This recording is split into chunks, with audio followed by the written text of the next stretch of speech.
Students, welcome to maths calculator. Start करते हैं question number 1 from exercise 12.1।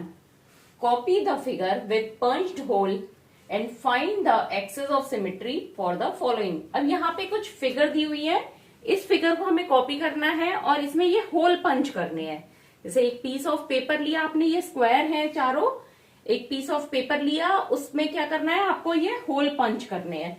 अब इसमें बताना है कि ये लाइन ऑफ सिमेट्री कहां पर होगी। तो सबसे पहले इसमें ए फिगर पे देखते हैं हम, ये यहाँ पे दो होल दिखाए हैं। अब ये बिल्कुल आमने सामने हैं होल, तो ये कैसे हुए होंगे होल? हमने एक तरफ से पेपर को फोल्ड करा होगा और फिर पंच करा होगा। तो कैसे हुआ होगा? यहां से हमने इसको फोल्ड करा होगा, तो ये एक पंच करने पे ये दोनों होल आमने सामने हो गए होंगे। तो दैट मीन्स ये हमारी लाइन ऑफ सिमेट्री है।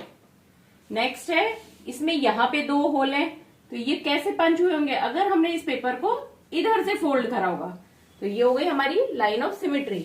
अगर हम इस पेपर को यहां से फोल्ड करते ऐसे और फिर इस जगह पंच करते तो क्या होता है, एक होल हमारा यहां पर भी हो जाता। जैसे सपोज ये है फिगर हमारी और इसमें ये हमने यहां से फोल्ड कर दिया। अब यहां पे आपने पंच करा तो ये क्योंकि इससे ओवरलैप हो रहा है स्क्वायर में, तो एक होल यहां पे भी हो जाएगा। दैट मीन्स ये लाइन ऑफ सिमेट्री नहीं होगी, ये होगी। नेक्स्ट फिगर है हमारी, इसमें दो होल हैं, एक दोनों ही होल राइट साइड में है और हम देख रहे हैं जितना डिस्टेंस ऊपर है उतना ही नीचे है। दैट मीन्स हमने पेपर को यहां से फोल्ड करा होगा पंच करने के लिए, तभी तो होल आमने सामने हो गए, मतलब इस फिगर की मिरर इमेज हो गई। दैट मीन्स ये हमारी लाइन ऑफ सिमेट्री होगी। अब इसमें चार होल है, दो होल यहां पर और दो यहां पे, तो ये पता चल रहा है जितना डिस्टेंस यहां से इस होल का है उतना ही यहां से इसका है, और ऐसे ही यहां से जितनी दूरी पे ये होल है, ये इस होल का डिस्टेंस भी यहां से उतना ही है। तो मतलब हमने इस पेपर को इस सेंटर से फोल्ड करा होगा और फिर पंच करा होगा, तभी तो यहां पंच करने पे यहां होल हो गया और इधर पंच करने से इधर होल हो गया। दैट मीन्स ये इसकी लाइन ऑफ सिमेट्री होगी। नेक्स्ट पार्ट करते हैं क्वेश्चन का। अब इसमें ई फिगर है, इसमें क्या दिया है, एक स्क्वायर है और इसके चारों कोनों पर होल है। तो अब देखिए, अगर आप इसको ऐसे फोल्ड करके होल करेंगे तब भी हो जाएगा, मतलब मिरर इमेज बन रही है ना। आपने ऐसे फोल्ड करा और फिर इसको यहाँ पे पंच कर दिया, तो ये लाइन ऑफ सिमेट्री हो गई। लेकिन इस फिगर में सिर्फ एक यही तरीका नहीं है इसको होल करने का, या सिर्फ एक ही लाइन ऑफ सिमेट्री नहीं होगी, क्योंकि ये स्क्वायर शीट है और चारों कोनों पे पंच है, होल है। तो अगर हम इसको ऐसे फोल्ड करेंगे तब भी ये लाइन ऑफ सिमेट्री हो जाएगी, क्योंकि यहां से ये वाला होल हो जाएगा और इसको पंच करेंगे तो ये होल ऑटोमेटिकली हो जाएगा। इसी तरह से अगर हम इसको डायगोनल लाइन बनाते हैं, डायगोनल फोल्ड करते हैं, तब भी ये दोनों इमेजेस आपस में इक्वल होंगी, मिरर इमेज होगी।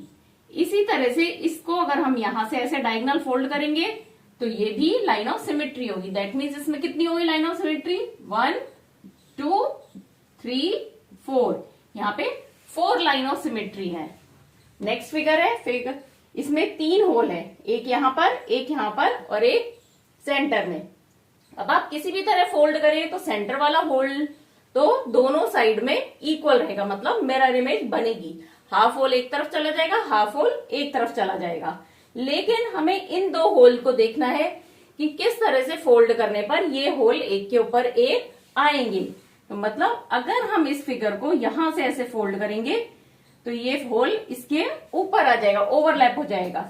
या अगर इस फिगर को यहां से फोल्ड करके हमने यहां पंच करा होता तो ये होल अपने आप बन जाता। तो दैट मीन्स ये इसकी लाइन ऑफ सिमेट्री होगी।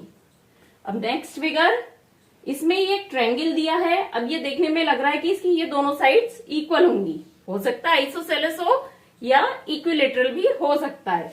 अब यहाँ पे दो होल हैं, दोनों एक इस कोने पे, एक इस कोने पे।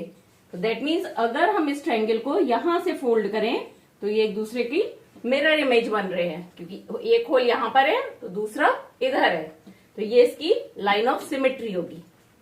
नेक्स्ट पार्ट, इसमें भी एक ट्रायंगल है लेकिन एक होल ऊपर पंच है, एक नीचे पंच है। मतलब आप कह सकते हैं इस ट्रायंगल को हमने रोटेट कर दिया 90 डिग्री पर, तो इसकी लाइन ऑफ सिमेट्री कहां पर होगी, ये इसकी लाइन ऑफ सिमेट्री होगी। कि अगर इस ट्रायंगल को यहां से फोल्ड करके हमने ये होल पंच करा होगा तो ये बन गया होगा, या ये भी कह सकते हैं यहाँ पे इस लाइन से ये पार्ट और ये पार्ट दोनों एग्जैक्टली मिरर इमेज है। क्वेश्चन के नेक्स्ट पार्ट पर आते हैं। अब ये एक ट्रायंगल है, इसके सेंटर में 2 सर्किल दिए हुए हैं, 2 होल दिए हैं। तो हमने कहां पर लाइन ऑफ सिमेट्री करेंगे जिससे ये दोनों मिरर इमेज बन जाए, इक्वल पार्ट बन जाए? इसको ऐसे हम करेंगे। तो ये दोनों ही होल, आधा होल इधर आ गया, आधा होल राइट पार्ट में आ गया, आधा होल लेफ्ट पार्ट में, आधा होल राइट पार्ट में। तो ये इसकी लाइन ऑफ सिमेट्री हो गई। नेक्स्ट, यहाँ पे सर्किल है और 2 होल बिल्कुल एक दूसरे के आमने सामने है। तो हम यहाँ पे इधर सेंटर से इसमें एक लाइन ड्रॉ करेंगे। ये हो गई इसकी लाइन ऑफ सिमेट्री कि यहाँ पर एक होल है तो इसके रिफ्लेक्शन में इधर है। अब इसमें एक लाइन ऑफ सिमेट्री और हो सकती है जो आपके बुक के आंसर में नहीं दी हुई है, ये वाली। तो इस तरह से क्या हुआ, यहाँ पे 2 पार्ट में डिवाइड करने से ये वाला और ये दोनों ही आधे होल नीचे वाले पार्ट में आ गए, आधे ऊपर में आ गए, एग्जैक्टली मिरर इमेज बन रहे। तो ये दोनों ही इसकी लाइन ऑफ सिमेट्री होंगी। नेक्स्ट पार्ट, यहाँ पे 4 होल दिए हैं, बिल्कुल एग्जैक्टली आमने सामने है। तो एक लाइन ऑफ सिमेट्री ये हो गई। इसमें दोनों इमेज में क्या हो गया, आधा आधा ये वाला होल आ गया और एक एक ये होल आ गया। नेक्स्ट, अगर हम इसको वर्टिकली डिवाइड कर दें तब भी सिमिलर, आधा आधा ये वाला आ गया और ये वाला एक दूसरे के सामने आ गया, मिरर इमेज हो गई। अब इसमें एक और हो सकती है, अगर हम इस फिगर को इस तरह से डिवाइड कर दें, यहां से ऐसे काट करा हमने, तो जो इमेज यहां दिख रही है वही यहां देखिए। सर्किल है तो सर्किल तो बराबर ही दिखेगा अगर हमने उसको बिल्कुल सेंटर से फोल्ड करा है। हमें क्या, किस चीज पे फोकस करना है, उसके होल्स, कि इस तरह से फोल्ड करना है कि वो होल एक दूसरे पे ओवरलैप हो जाए। तो अगर हम इसको ऐसे फोल्ड करेंगे तो ये वाला होल कहाँ आ जाएगा, इस होल के ऊपर, ये वाला होल इस होल के ऊपर आ जाएगा। सिमिलरली इन दोनों होल के बीच में से अगर हम एक लाइन यहाँ पे ऐसे ड्रॉ करते हैं तो ये भी लाइन ऑफ सिमेट्री हो गई, क्योंकि ये होल इसके ऊपर ओवरलैप हो जाएगा, ये इसके ऊपर ओवरलैप हो जाएगा। तो इस तरह से यहाँ पे कितनी होगी लाइन ऑफ सिमेट्री, 1 2 3 4। अब नेक्स्ट है, इसमें 3 होल्स हैं। तो अगर हमने ऐसे करा तो क्या हुआ, ये होल एक दूसरे के सामने आ गए मिरर इमेज में और ये आधा आधा हो गया। अब इसमें कोई और हो सकती है क्या लाइन ऑफ सिमेट्री, अगर हम इसको ऐसे डिवाइड करें तो ये होल तो आधे आधे हो गए, लेकिन इस होल के सामने नीचे नहीं है होल, तो फोल्ड करने पे ओवरलैप करने के लिए कोई होल नहीं है। दैट मीन्स वर्टिकल ही होगी इसमें लाइन ऑफ सिमेट्री, हॉरिजॉन्टल नहीं होगी।